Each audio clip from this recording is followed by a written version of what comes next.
Okay, good afternoon, everyone. Thank you for joining us for today's webinar. Welcome. My name is James Pitcher. I'm the Program Manager for our Distributed Futures Research Program at ZN Long Finance.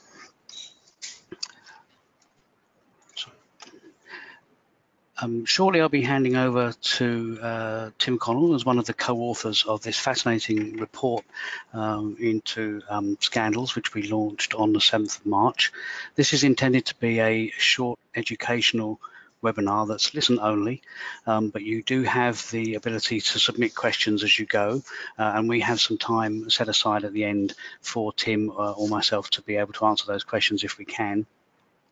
For those of you who would like to submit a question, on the top right-hand side of your screen, you should be able to see 4 symbols vertically placed. If you can't see them, please exit full screen mode. Click on the top one, the arrow, and that should reveal a small window where you can type any questions or comments, and we'll see your name as well. So just in terms of what we're going to cover in the next half an hour or so, you get a very short introduction from myself. Tim is then going to give you a presentation of the summary of the extensive report that was published in March, and indeed extracts from the launch report. The launch of the report. We'll have some time for questions, and then I'll have a couple of remarks at the end. This is a cover of the report. You can read the report at the web address that's shown, or you can go to the Distributed Futures website, which is part of Long Finance, where you can see all of our publications. By way of a little bit of background for you, ZN is the City of London's leading commercial think tank, established in 1994. Long Finance is the pro bono arm comprising 4 major research programs: Financial Centre Futures, the Eternal Coin, Metacommerce, and more recently, Distributed Futures. Our Distributed Futures Research Program is an open source program sponsored by Cardano Foundation. And the research is really structured around 4 themes: societal, technological, economic, and political, and is really directed at 4 outcomes that have been the mainstay of Long Finance and Distributed Futures, specifically expanding frontiers, changing systems, delivering services, and building communities. Scandals, as we call it, fits very much under the societal and, we hope, changing systems headings. The program of research is well underway. Here are some examples of the reports that have already been launched, and there are others that have been launched and are underway also. You can see that the Get Smart About Scandals reports in the bottom left-hand corner there. We're trying to color code to get people familiar with the 4 various headings. So you can see by the bar at the bottom, for example, that the responsibility of power, green, very much one of the political areas. Then you have geostamping, blue, very technical. Scandals, for example, it is the orange or amber under the societal, and then liquidity or leakage, or indeed economic impact of smart ledgers on world trade under the economic heading. So we're just trying to get the branding and the franchise familiar for people.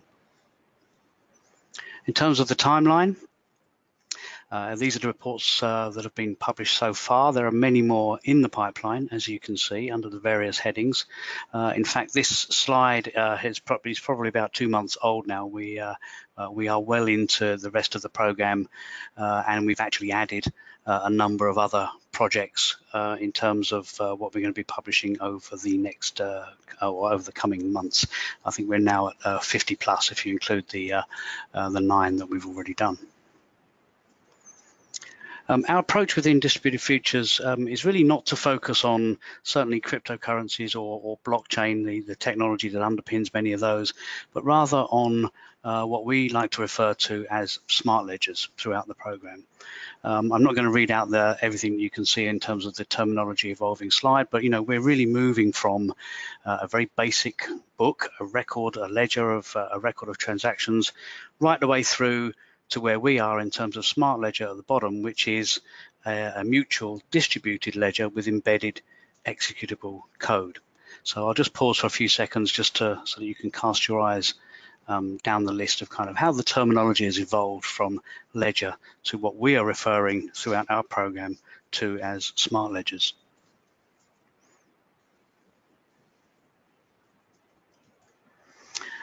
And indeed, we've been looking, we at ZN and Long Finance have been looking at smart ledgers for probably best part of 20 years now, and I think this actually is a 20-year-old slide that we are looking to redo very shortly.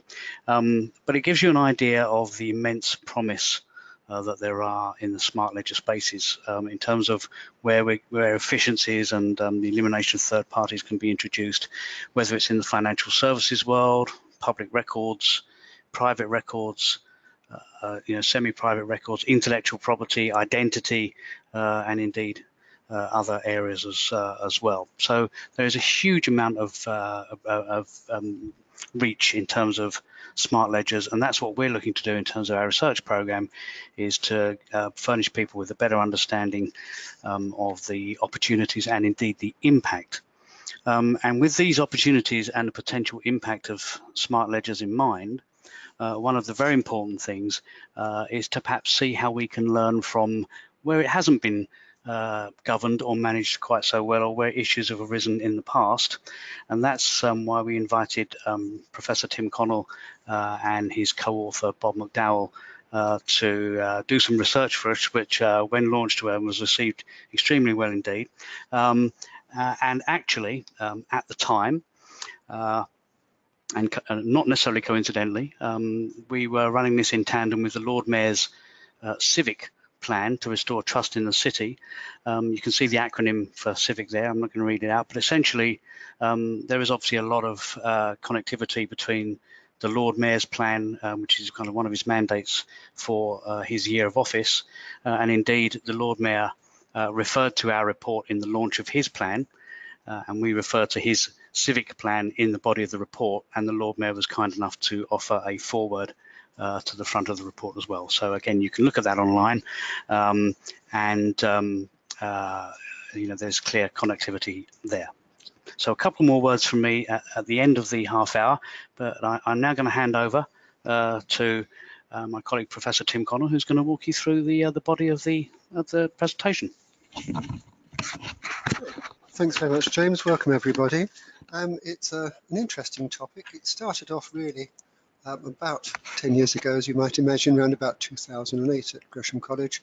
We started looking at what was effectively going wrong in the City of London, and when we were approached by ZN to look at the question of scandals, I'm afraid as a good academic, the first thing I did was to say, well, has this happened in the past? And we went back as far as the Medici in the 15th century, and we had a look, of course, at the South Sea bubble, the Mississippi scandal involving the French and Louisiana, and of course the wonderful story of the Kingdom of Poitiers, which didn't exist, but didn't stop a wonderful Scotsman called Gregor MacGregor for actually selling land and jobs to people without ever actually having been there. And in each point we said to ourselves, well, how come nobody saw this coming? And one of the things which we find repeatedly is the press is full of speculation as to what happened, how come nobody saw it. And I'm afraid I say to myself, well, surely there must have been accountants. Were there auditors? Were there financial journalists? What happened to the shareholders? How come people got this wrong on such a massive scale? And from there, we started digging around. To one side, we just started looking at words like scandal and financial things going wrong. We started drilling down on stories like Enron, for example, going right the way back to, for those of you who might remember, Rolls-Razor and BCCI and the like. And there were patterns which started to come through. We also looked at the literature, and a lot of work has been done on what actually happened. How does this go wrong? And as you can see from the screen, we broke this down into, firstly, one of the key questions that came from the Lord Mayor was actually, how do you stop these things from happening? How do you restore faith in the city in that respect? What sort of vehicles are people using to actually commit these sort of frauds? What sort of things are going on? I mean, anything from salami slicing through to those letters you get from different parts of the world either from friends claiming to have lost their wallet in the Philippines, or somebody saying that you've won a great deal of money on the lottery in South Africa. Then, of course, we saw the question of human nature. And one of the things which came through, for example, with the South Sea bubble, is where the phrase I think comes from, the fact that things boom and then bust. Everybody wants to get in, they all want a slice of the action. You might recall the case of Poseidon in Australia in the late 60s at the time of the Vietnam War. Nickel became a very valuable commodity. It was claimed that Poseidon had discovered some remarkable deposit of nickel in Australia. The shares went up from something like 80 Australian cents to something like 380 Australian dollars in a matter of weeks. And of course, what goes up can come down, and an awful lot of people lost their shirts on that one. Now, obviously, there are a lot of people doing their best to avoid scandal, to make sure that things are being run on proper sorts of lines. And in the report, you'll find that we have an appendix with a whole list of organisations whose job basically is to ensure that everything from company compliance through to the training of new staff is covered in a proper manner. And the other thing, of course, was that there's no shortage of legislation. My colleague Bob did a wonderful chart showing the way in which the history of the Companies Act in England and Wales follows directly on from the scandal the year before or the year before that. And he tracks this back to about 1832, whereby the legislation is always there just after the horse has bolted. And having gone through this, we came up with various conclusions and recommendations, which we'll have a look at now. So starting from the past, we are, as you can see, asked some very general questions. Is it human nature? Are people just greedy? Are people gullible? Do people think they know about something when in fact they don't? Is institutional corruption a problem? Not just outright criminality or the one bad egg, the one bad apple in the organisation who's siphoning stuff off for their own benefit, but are there ways in which the whole organisation is quite deliberately setting out in order to do things in a way which may not necessarily be against the law in the sense of illegal, but certainly against what one would think of as proper practice in terms of your shareholders or your investors or your end clients? And then is it a matter of system? Have you got things set up in such a way you cannot protect yourself from this kind of problem? And down at the bottom you can see we said to ourselves, well, is it inevitable? Because if you're having a chat at the bar, all those phrases at the bottom are the kind of things which you'll hear. And there's a sort of almost a tired element of people saying, well, you know, another one, this is the kind of thing that happens. And one of our questions, of course, was, does it need to? So coming on to the present, if we take in the middle hexagon, a well-run, profitable business, well, transparency. It's a phrase I'm personally getting very tired of because it's thrown around left, right, and centre. But what we mean by that is that good business practice, you ought to know what is going on. You should know something about your suppliers. You ought to know something about the people you're selling things to. And one of the interesting things, of course, with the new technology is that you can actually follow through to see what your figures are, what the other person's figures are. And the great part of it is you can't go back, you can't cook the books. And of course, to some extent, you don't have a defense against the crooked lawyer, the crooked accountant, whatever. But if the data is there and immutable, and both sides have got it, it is much harder to argue about who did what with what and to whom. Due regulation, well, we talked quite a lot about regulation. That comes up in a little while. Proper procedures, that's important because you want people to have procedures, A, that they feel comfortable with, B, that they feel actually work, and C, which aren't so onerous that you spend all your time trying to fill in paper rather than trying to do your job. One of the things we got back from quite a lot of people in business was, well, my job is A, to stay afloat, B, to make a profit. A lot of people were honourably concerned about the well-being of their staff, the people who were working for them, the supply side, etc., etc. They wanted to give people the best they could. Now, if you're running around filling in forms that you don't understand in the hope you got them right, And in the small print, there are all sorts of terrible threats as to what will happen if you get it wrong. All you do is to get people nervous. So that brings us on to the good practice hexagon in the 8 o'clock position, good practice, looking around to see what does work, how it works, and how it can be applied elsewhere. At the 10 o'clock position, balancing transparency to the right, we have ethics on the left. That's another one which is thrown around an awful lot. And I think a lot of people feel they just don't have time to think about the whys and the wherefores. You might say to yourself, you look at ethical investment and you look at things which might be of a dubious nature or contracts which might not be of any particular value to the end customer, but they want it and it's worth an awful lot of money.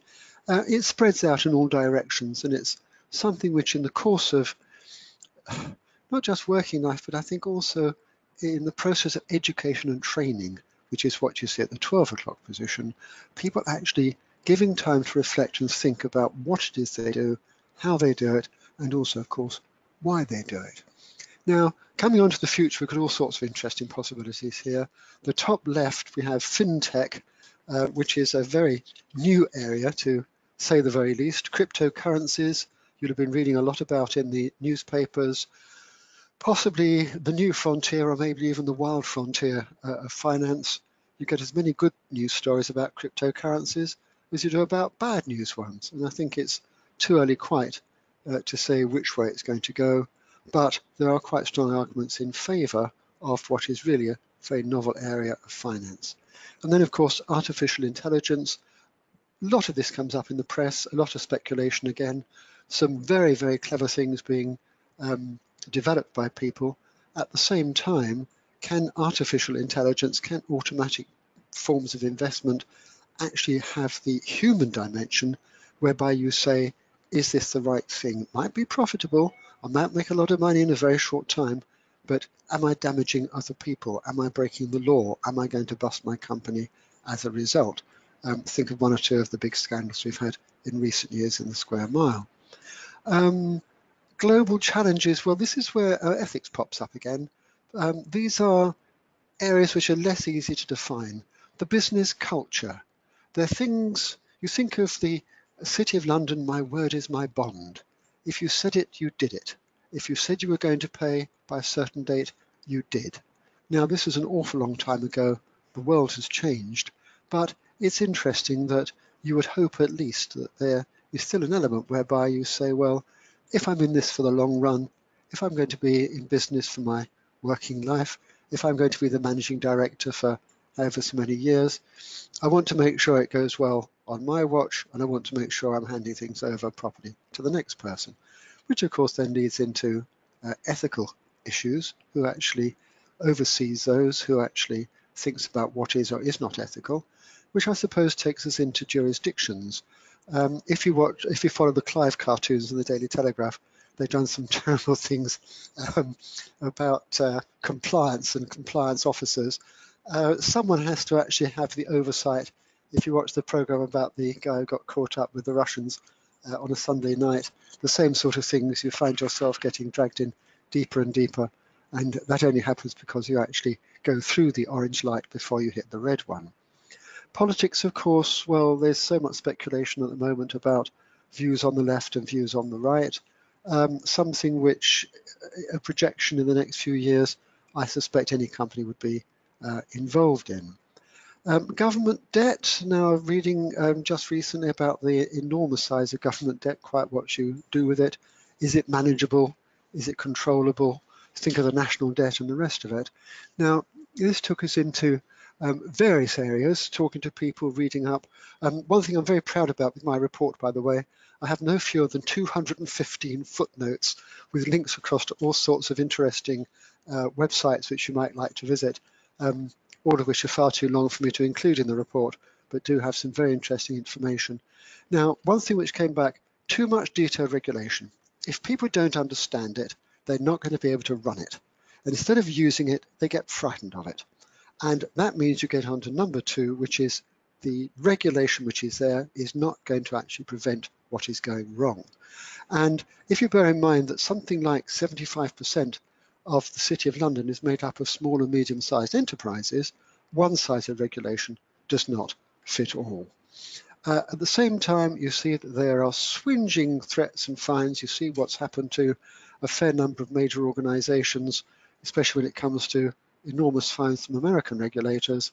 It doesn't seem to matter how severe the sanctions are, they don't seem to stop what is actually happening. So coming on to 5, actually following through what is being done, but knowing why, and also the benefit. Now, one thing which I think concerned us was there was a slight view that with major organisations, doesn't really matter if someone's gone off with £500,000 or whatever it is, but the damage, the collateral damage we found is massive. You see that the share prices collapse. Lehman Brothers, people lose their jobs overnight. The name of a respectable company, think of Volkswagen and the whole thing about emission scandals. You know, the name of a great company is besmirched. For how long is that going to last? There is all sorts of damage to be had from getting it wrong.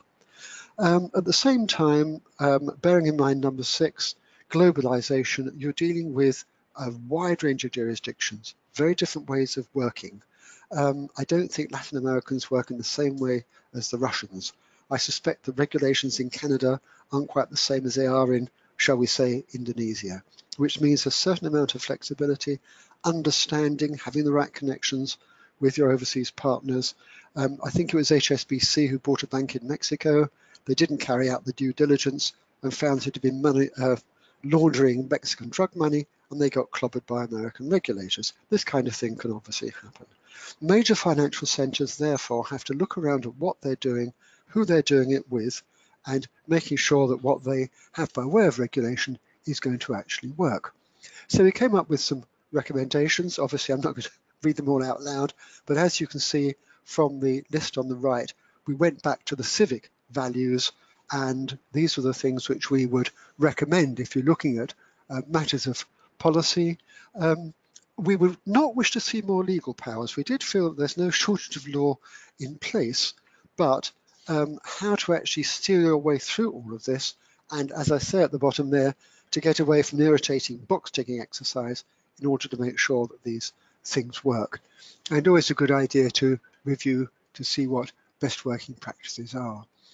Since Gresham College is connected to the City of London and we were working with the Mansion House, we put in a whole page about the City of London, as you can see there. E-crime and online criminals. This is obviously an area of massive growth, and of course this is where the cops have got to keep up with the robbers. And the projects at the bottom, we thought there was plenty of scope for further research in this area, and in particular we thought that training is important.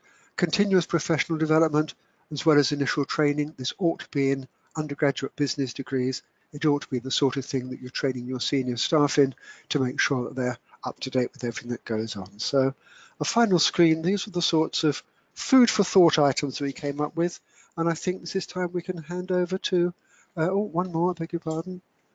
And yes, another page of things which you might wish to consider and talk about. So I think at this stage we can actually go across to questions. I've either told them everything or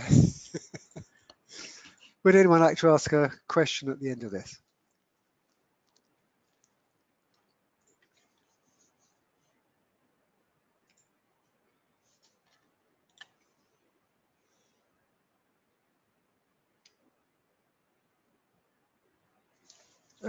Yeah, okay. Well, if we go back to the list that we were at, perhaps we can have a look at one or two of those. Future-proofing was an interesting one. Having gone right the way back to the 15th century, trying to project into the future, what needs to be done, what is going to be effective? Can you cooperate across jurisdictions? Something I forgot to mention, of course, is that in cyberspace, we do have a problem in that there are no national boundaries. There's no one legal system, and of course, the criminal elements involved do get their way around that.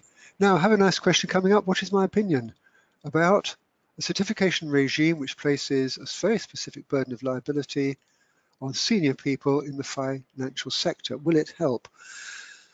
My first response is, on the one hand, yes, senior people are not only responsible but also liable, I suspect. If you're the captain on the bridge of a ship, you're the one who's got the wheel, you're the one who's navigating, you're the one who knows which way the ship is going. Equally, the guy down in the engine room is the one who's actually driving the ship forward. And I think you have to be careful that responsibility goes right the way through the organization.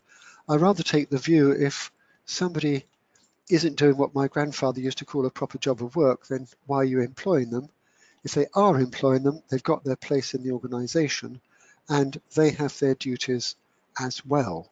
Now, this can be difficult, it can be embarrassing. I'm thinking in the university sector many years ago, I won't say which institution, the secretary noticed that the expense claims of a senior member of staff literally did not add up. And this obviously wasn't a slip of the pen, because it went on, over a period of time, and she shopped the person in question, who in fact was dismissed. Now, this caused a lot of trouble locally. The question of whistleblowers, they are protected in law, but again, if you see that something is not right in an organization, ask yourself about the organization that you're in. You see it. A junior member of staff comes to you and says, there's something that I'm uncomfortable with. Is there a procedure? If somebody raises something, as with this institution, a junior member of staff raises something about a senior member of staff, are they going to suffer for it, like by losing their job? Demographically, says Matthew Leach, what sort of people are most interested in reducing scandals? Any ideas? Now, that's an interesting one. By demographically, I think it depends on, I think an awful lot of voters, an awful lot of people who fill in questionnaires are seriously fed up with the financial scandals. They're sick to the death of hearing about crooked accountants, crooked lawyers, people who know damn well that things went wrong. At the same time, there's a question of competence. I hope I won't cause embarrassment by drawing attention to Northampton County Council, which seems to be running out of funds. What was their finance officer doing? What were their heads of section doing? How do you get to the point where you were with Carillion, where less than a year before Carillion went belly up, the auditors were saying that everything was all right. Now, Frank Dermody says, University of Oxford, great place that, I was there myself, recently produced a report on the opportunities for AI-assisted fraud. Now, that's the kind of university that gets my vote now. Are they telling us how to avoid it or how to do it? How do we educate people? The problem here, I think there are two problems. One is you've got an area which is so new that half of us, and that includes myself, don't actually understand the language that it's framed in. And the other half are so far ahead, they can't find language simple enough to tell us actually what's going on. I think you have to look at things like the National Fraud Investigation Bureau. If you, again, plugging the report, the National Crime Agency, there's a National Economic Crime Court, Criminal Court now. You've got all the details in the report. Someone's going to have to look at it because that is moving so fast, and you've got to get that out into the open. National press, the educated press, is always a good way to start, so people know what to start looking out for. Now, John Deverell's come up with how to build sufficient trust at all levels so that employees feel their bosses will listen to them and then do something about it. Well, I'm afraid this is another very good question. Many years ago, when I was doing my vacation jobs as a student, I was in a factory where there was a very nice silver service restaurant for the executive staff, and there was quite a nice cafeteria for the admin staff, and I was on the shop floor and we ate our sandwiches sitting in a locker room next to the toilets. There was no connection in those far off days between the shop floor and the people above. I did a student placement as well at a government ministry which no longer exists, but when the chief of the ministry arrived in the morning, everybody else had to get out of the lift in order for him to go up to the 8th floor in solitary splendour out of respect for his position. And the things we were saying about him as the lift door closed were not really worth repeating. It is up to the people who are at the top of the organisation. They're the ones who set the tone and the style. Do you make this something for your, for your PR people? Is it something for your personnel? No, I think it goes right the way across the organization. People need to feel that they're valued. As I said before, if they're not doing a job, what's that job there for? And if they are doing a job, it's up to them to do it properly. And if they're doing it properly, they're due respect. Now, my dear old dad was a very good man, and he came up with one piece of advice when I started work. He said, son, always be good to the secretaries and the caretakers. They're the only ones who can make your life a total misery. The point being, if the caretaker doesn't open the door in the morning, you're not at work. If the secretary isn't there doing the jobs that you don't want to do, the job won't get done.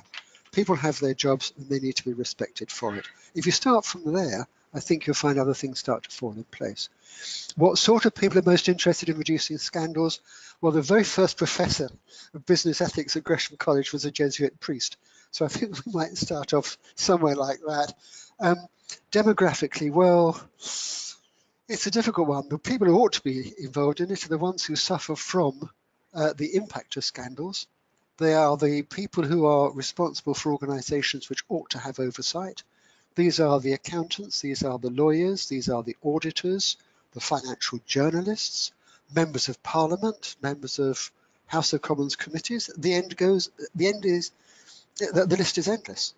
The point is people have actually got to feel the need to do it and the feel that it can actually be done. Oh, someone, right, a question from Toronto. A well-known corporate owes you money and they don't, and they ignore the messages. Now, I don't know about Canadian law, but I would say in this instance, you threaten to go to law, and then you follow that up. So in between the threat and actually following it up, make sure you know where you are. Have you got the documentation? Is there a paper trail? Can you demonstrate that what you're saying is correct? And then I'm afraid you have to ask locally, Chamber of Commerce perhaps, could give you advice as to what a proper procedure might be. Okay. Now, I think we promised 3:30, 3:32. We've certainly found this very interesting. I'll pass over to James just to round off. Thanks very much, Tim. That was excellent. And we've got a good number of questions there. If you think of another question that you would like to ask us once we've closed the webinar, you can see my email address on screen there. I would also ask you, if you could please, to drop us a line and give us any feedback. This is only the second in a series of summary webinars that we're doing to follow up on the launch of the reports earlier in the year. We're staggering them throughout August and September, and then thereafter, once the report has been launched, we'll be doing a similar webinar, but much closer to the launch event as well. So a reminder that the full report, the presentation slides from the launch event, and indeed these slides, which are slightly briefer from today's webinar, all available on the Long Finance Distributed Futures website under publications or events.